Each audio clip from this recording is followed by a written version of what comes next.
Thank you everybody for joining us on this beautiful day. My name is RENANA and I'm here on the Bellforge team. We're going to have a really nice, fun discussion with these great people right here. And then afterwards, we'll have some time for questions from the audience. So try to think of really good questions. So let me start by introducing our panelists. We have Jean MINEO, who became the executive director of the Bellforge Arts Center last year, but has been working to develop this opportunity since 2014 when the town bought this property. She has managed community art centers, alternative art spaces, and public art programs in Greater Boston for nearly 30 years. Jean has been a Medfield resident for 18 years and was a leader in establishing the Cultural Alliance of Medfield, out of which the Bellforge project was born. Next, we have Carl Lavin. He is the owner and booking agent for Great Scott, a well-known and loved music venue and bar in Allston that was around for 40 plus years until it closed a couple of years ago. He has had over 15 years of experience in the live venue booking and management industry. Before leaving his job to acquire Great Scott, Carl was an employee of Bowery Presents, one of the industry leaders for live entertainment bookings for 16 years. Next, we have Ralph JACCODINE. He has 4 decades of working in the music business with artists as diverse as Bruce Springsteen, Rush, Kiss, Livingston Taylor, Martin Sexton, and Ellis Paul. In high school, he started promoting concerts in Allentown, Pennsylvania, and this continued at the University of Notre Dame. After a decade in Boston's commercial real estate business, he started an indie record label and artist management company, Ralph JACCODINE Management. He is the founder of the Boston Managers Group and a frequent speaker at industry events, including NPR and podcast interviews. Ralph teaches full-time in the faculty of Berklee College, and this fall he's starting his 10th year of teaching the next generation of music industry at Berklee. And next we have Cliff Notes. He's the founder and CEO of Hip Story. He is an award-winning multi-digital media artist, musician, entrepreneur, and filmmaker. He was previously the Teen New Media Programs Associate at the Institute of Contemporary Art in Boston and is currently assistant professor at Berklee College. Rooted in hip hop, his art tackles the political and the personal, exploring the intimate consequences of a society where Black bodies are easily ignored, forgotten, or disregarded. He's received multiple awards and nominations for his work, including being the first musician to be named Musician of the Year for Boston Magazine, Best of Boston. So welcome panelists, welcome audience. Woo! So let's start with the basics. Jean, why don't you kick us off with the basics? Why are we here? What are we doing here? What's happening here? What's going on? What's the Bellforge? So welcome everybody. The Bellforge Art Center is, well, what we're working toward is renovating this building behind us for a 300-seat performing arts venue, but it'll be flexible seating, and the idea there is that we can accommodate different art forms, but we can also accommodate the different ways artists could think about using and experiencing that space. We'll also be attaching it with a new addition to the building behind it, and that'll be 17 classrooms. So the whole concept is to be able to support artists from where they just start out learning to where they can teach and earn, but also the professionals can present. And so there's some magic that happens when you have those the continuum and the arc of support for performing artists in one place. And then, the buildings are really just the vehicle to serve the mission, which is really about supporting artists, expanding cultural opportunities, and cultivating a creative community. So we're really excited to be getting this off the ground. When we're successful, we'll be opening in early 26, and really looking forward to that and to a full season of performances ahead, pretty much every Saturday now through October. And you can find the schedule of events on our website, which is bellforge.org. Thank you, Jean. So we talked a little bit about the arts. I know I talked to a few of you in there earlier as well. This word, the arts. What do the arts mean in each of your worlds, and why do the arts matter?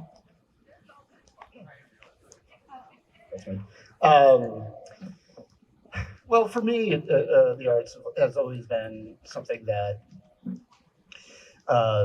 is something that you connect with emotionally, whether it's something visual or whether it's something you hear, something you see, and when you have that connection with something that has been created and presented.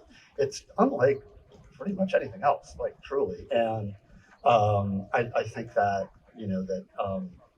having a place that and any place that fosters that and curates it and lets people find themselves and their voice in their art is something that is just. I mean, when you say invaluable, it's literally. I mean, you cannot put a price on something like that. Like it's so important and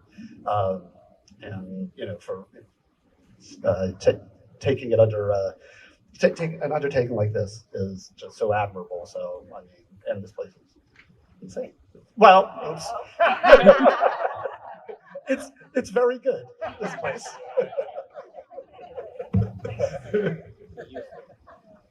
Yeah, and for me, I teach at Berklee College of Music, and on the wall there is a little picture, and it says, "All artists are entrepreneurs, and all entrepreneurs are artists." And in a world that wants to build walls, in a world that wants to divide us, in a world that wants to push us down, the arts is a place, it's a beautiful shining light that can inspire us, it could change lives. And, as my colleague George Howard says, he's on the faculty, he's a brilliant guy. He gave a talk in front of the student body and he said, "More art, less war." And, it's a bumper sticker, but there's truth to that. If there's more art, then there's less. You can work things out with art. You could inspire people with art. You could take loss with art better. So, I tell my students, like, we're trying to change the world here, and we're trying to do something really powerful. And if you don't think art is powerful, do something else, because all of us on stage and most of you here are here because art has some big hole in our hearts. So for me, it's all about changing the world and bringing it to a better, more empathetic place. Woo. Nice. I don't know if I could follow that. I mean, yeah, music is cool. But art, I mean, the idea of art is basically being the byproduct of creativity, right? So creativity is, I think, the thing that advances human society every day, every year, every decade. Without that creativity, we wouldn't be able to look at an abandoned state hospital and look at it like a blank canvas and say, hey, we can bring culture here, we can bring people together here, we can bring community here. Otherwise, it just would have remained an abandoned state hospital that people try and graffiti up and bring art to anyway. So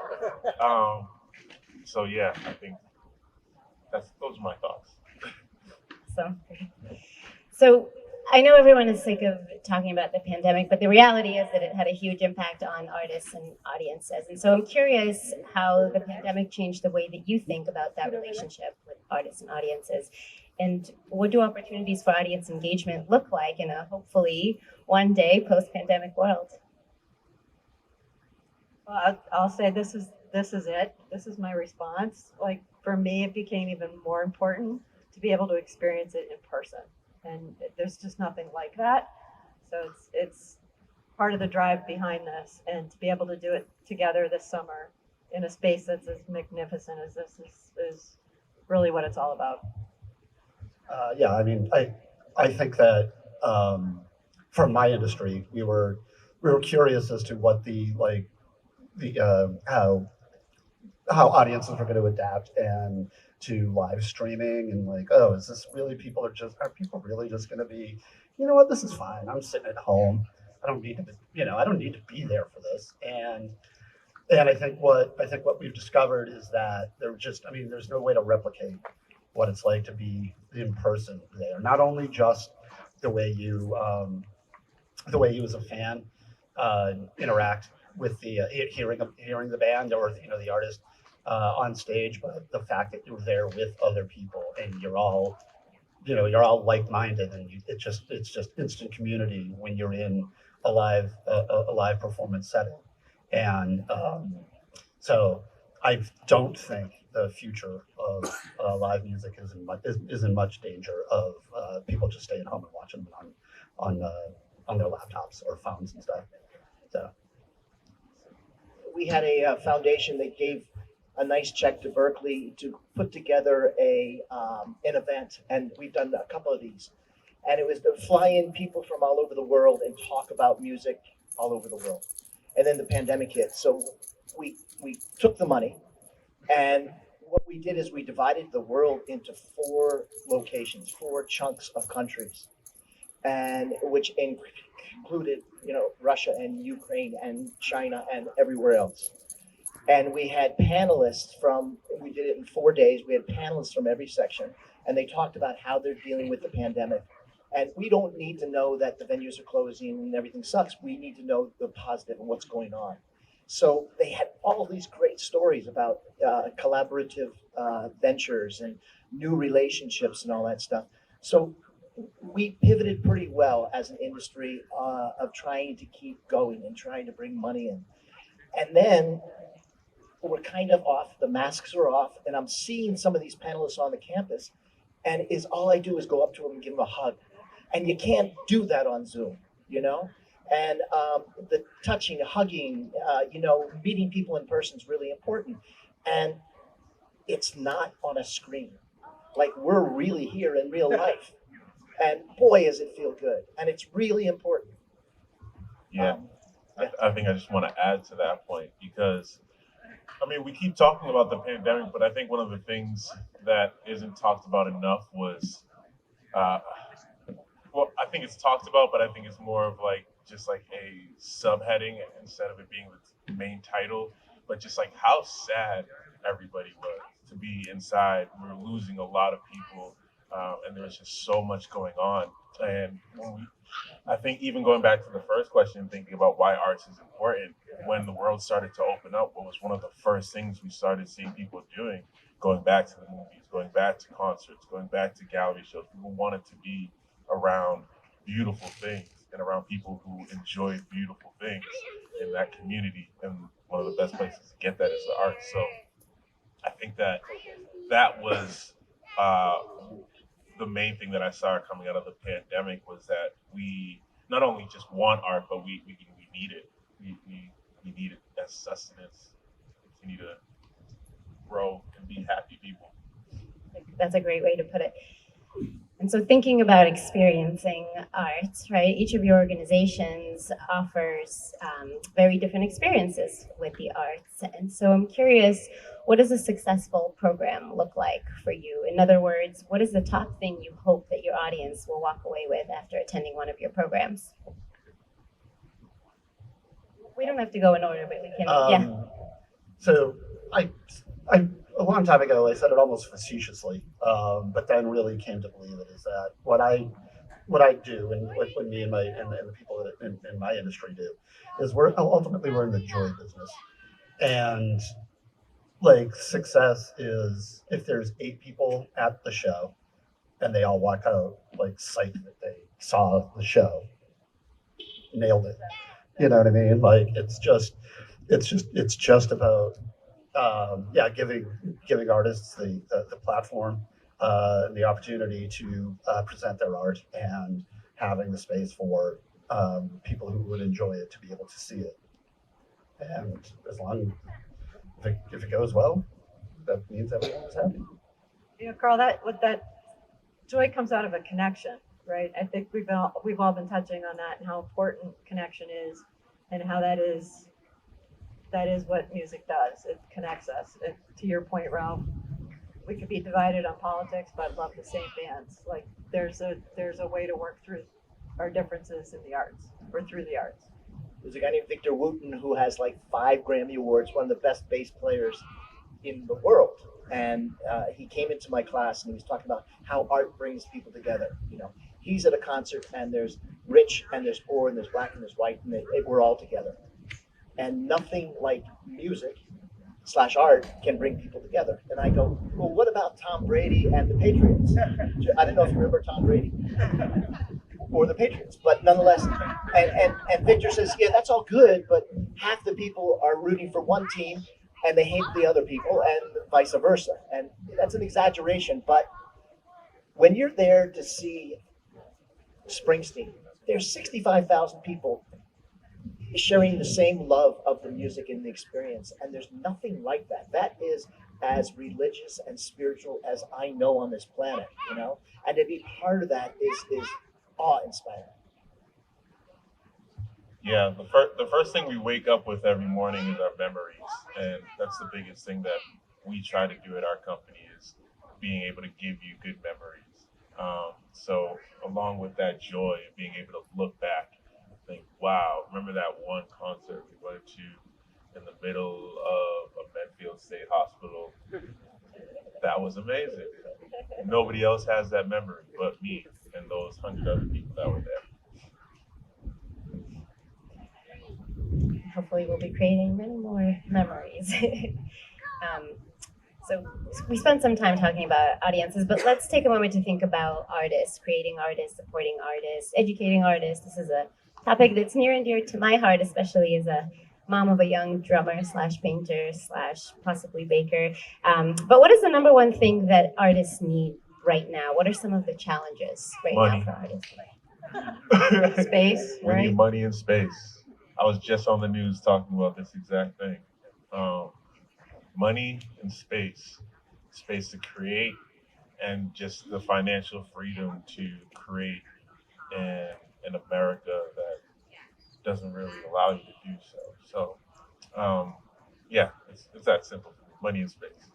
And I think that Boston is unique in the fact that money and space is so tight for artists that it's hard to afford to live in and around Boston and also be able to have the kind of job where if you're in a band and you want to go on tour, you can just take 3 to 4 weeks off and then still come back and have that job. There aren't that many, and because Boston prices, residents, artist spaces out so hard. So, it's figuring out ways to make sure that that there are spaces that artists can perform and can hone their craft and develop, and then also for places, that for fans and art appreciators to be able to actually witness it, and then the commerce of it. You do this, we'll pay for this, and everybody, that ecosystem. It's very challenging in Boston proper right now. I'll tell you that. And that's true. And I would like to add to that. I think artists need heroes, and they need to actually touch an actual musician and shake their hand and be mentored by them. They need to be inspired by people in real life, not just on a screen. And they need partners in some capacity. So they need teachers, they need instructors, they need heroes, and they need a place to incubate it all. Cliff, you said something brilliant. If this wasn't going to be a big art center, artists will create art. These walls would be full of things, and there would be art breaking out everywhere, and that happens. But the fact that it's facilitated by people that care about their community and people writing checks and people putting hours and hours and hours of work into this it's awe-inspiring. And there's a karma to that, and I think I know a lot of good things going to come out of this. So you have one last question for you, Gene, and then we're going to open it up for questions from the audience. So Gene, we talked about a lot of different things here, right? Artists, audiences, some of the challenges. How does the Bellforge fit into all that? How does it tie it all together? I hope it's the manifestation of everything you guys have just said. I hope we can be that place, that we can live up to that goal. And I think as a nonprofit, it is part of our mission. It's a little bit of a different focus, and I think this place in particular and the size of the venue is also going to be very important in the ecosystem of support for performers in the greater Boston area.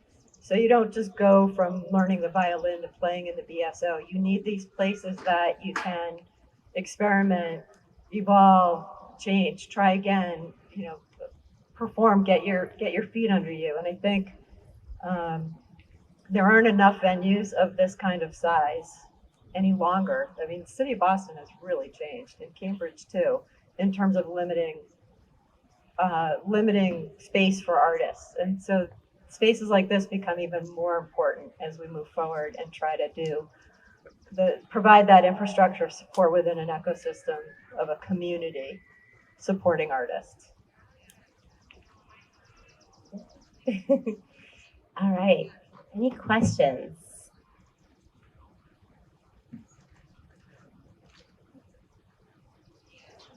Okay. Give us an easy one, Jerry. I'm Jerry Potts. I'm a ringer. I'm on the boards, but we got to start this process. So I'll lob the first softball. So one of the key things that's happening on June 21st is the vote for the buildings around here. And for a lot of folks who've come out here for the first time, perhaps, Gene, you could share a little bit on the larger vision and how this fits in with that, because it's a fairly major part of moving this all ahead. So thanks, Jerry. So the Bellforge Art Center, our lease property, is this green that you're on in the buildings behind us. The rest of the property is being proposed for sale to a developer who's proposing to do historic preservation of every building here, except for the two that are non-historic. And they would be converted to housing, rentals for at least the first 5 years as a condition of the historic tax credits they intend to get. And we feel like this would be a really great partnership. It's with Trinity Financial, which clearly has experience and supports the arts. And we're excited about that, and think they've been receptive to our requests, shall we say, to include artist housing within it and to include additional program space for the arts. So beyond these buildings, we would hope to also bring in visual arts and culinary arts in the way that we intend to support performing artists from, be like the farm to table example in the culinary arts, with additional space on the property. And Trinity has been a great partner to date, so we're excited, and we hope that vote will pass. We encourage people to vote yes. The historic preservation of the buildings we feel is super important, and would also be helpful to us to have people living here and an active and engaged community around us.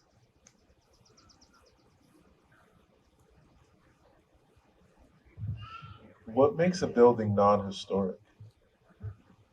I think, Cliff, in part it depends on when it was built in terms of this campus. So there's one building in the back where we have a gorgeous mural by Cedric Douglas. Unfortunately, it's a non-historic building.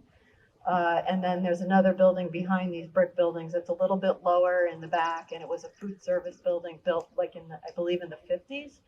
So whereas these other buildings were built around the 1890s, early 2000, yeah.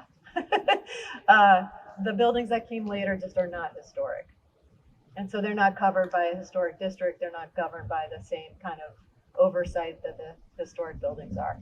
So this vote, is there a plan B, or are there other people trying to get the bid on this? Or? That's a good question, Ralph. And I suspect, because hope I'm not speaking out of turn, Eileen, keep me honest, but what I have heard the selectmen discuss is that it's unlikely we would get another developer to take on the historic preservation, in which case the town would need to start taking buildings down. And before we do that, we would have to do the remediation of the hazardous materials that exist.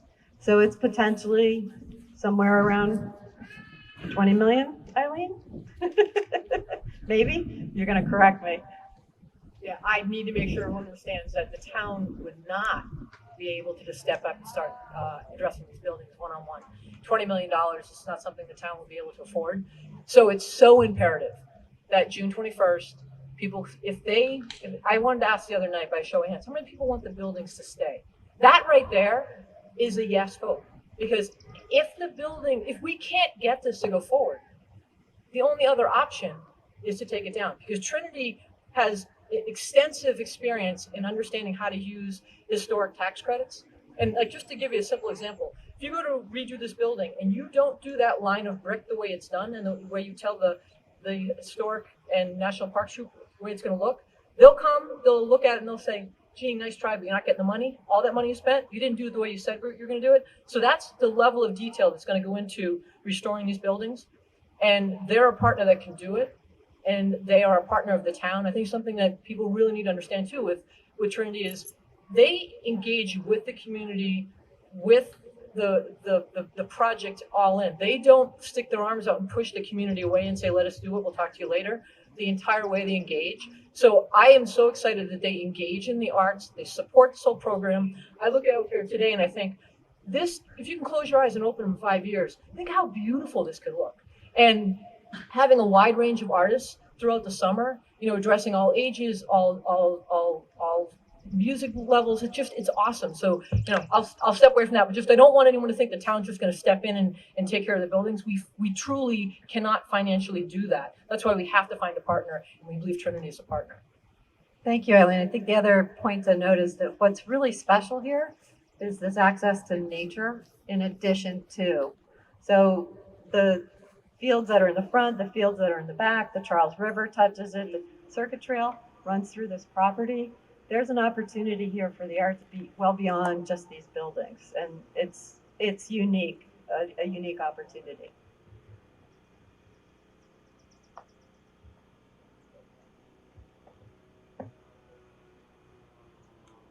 Hi, David Temple. I'm the president of the Historical Society and co-chair of the Historical Commission. I don't want to be redundant, but if anyone is wondering what can you do to help this, you can go to the town meeting and vote. That's the biggest single thing that you can do to help see this vision come to life. Otherwise, the town, besides Trinity, we had one other bidder who submitted a plan, and it was, I won't name them, but they're active around here, and they put up generic condo complexes, like every other generic condo complex across the country. So to me, there was no choice at all. Trinity has a terrific reputation. My brother happened to mention to me when he heard about it. He said, I did a lot of work with them about 15 years ago, and I thought it was my favorite client. It was a real class operation. That was unsolicited, but glad to hear it. Everything I've read about Trinity is encouraging, and all the alternatives are discouraging. So please go and please vote. Vote yes. Yes. Yes. Otherwise, don't go with that. Vote any way you want to vote. Just have to vote. Thank you. Any more questions? Yes, come on over. Nice shoes. Thank you. Okay, so as a non-resident and a suffering and struggling artist, how can I help push the message or the cause forward for what you've got going on? Thank you. It'd be great to just spread the word. You know, we imagine this as a regional facility, a regional center. So it's not just for Medfield. It's going to take people well beyond Medfield. If you know, this is our first year. We're grateful to you guys for stepping in and say you're taking a chance on us. But help us spread the word. Okay, awesome. And yeah, thank you. I'm super psyched to perform, and something like this is amazing. Like, coming in here, it's going to be incredible, and I can't wait to see what the vision you have for this. And in there, oh my God. So please let us come back. Oh, yeah.